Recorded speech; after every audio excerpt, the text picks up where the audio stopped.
So Carrie, our next question has to do with sports. And this student notices that there's been sports practices happening around town and wants to know, have there been any outbreaks related to practice? And if not, why can't we have real games? Well, that's a good question too. And there have been some outbreaks early in the summer. But now we don't see outbreaks because the coaches and the teams are being really, really careful now that they know more about it.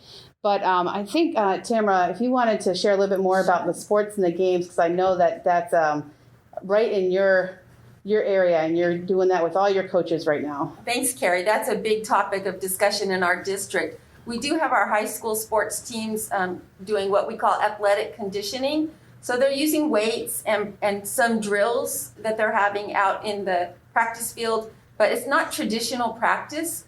They're staying 6 feet away from each other, and if somebody uses a piece of equipment, it has to get disinfected before another student athlete can use it. We have had a couple outbreaks where we've had to send teams home because somebody came to the practice and they didn't know they were going to test positive, but later they did, so we've had to quarantine a few of our conditioning pods. They're all working in pods, groups of 16 or less, and they don't mix between each group, so we're being extra careful. We hope to be able to have some real games. The state just this week came out with new regulations for recreational and school sports.